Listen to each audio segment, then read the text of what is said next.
Well, cooking for a large group is not easy, but it can also be a challenge when you're cooking for one. But one local chef is sharing some helpful tips this morning.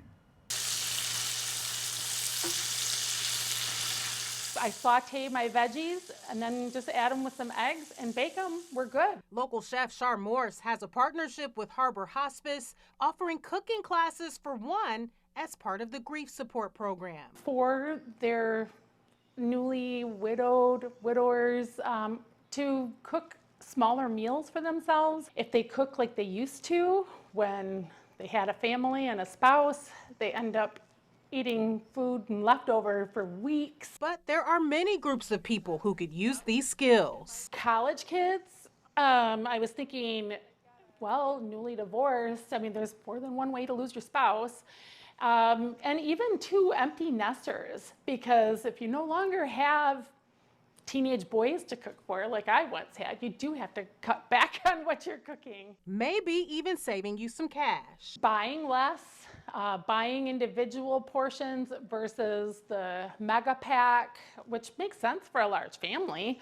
But if it's just you, it makes much more sense to purchase the smaller quantities. Whipping up a frittata, Which is super simple. to show us how it's done. A frittata, if you get one, from a restaurant or if you're making it for your family, you'll put it into an entire skillet. And that is a lot of veggies and eggs to eat for one person.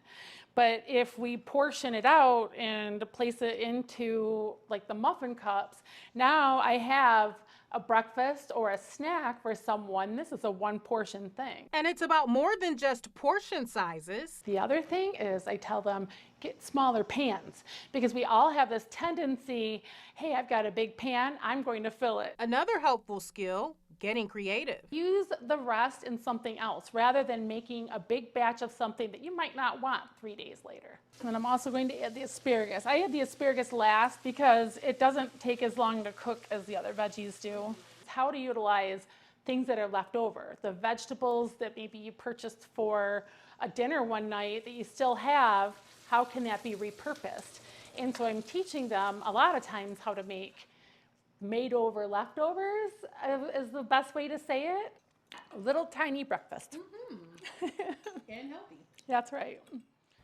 Very tasty. And another good reason to make smaller portions, to avoid the growing issue of food waste. According to Feeding America, nearly 40% of all food in America is wasted.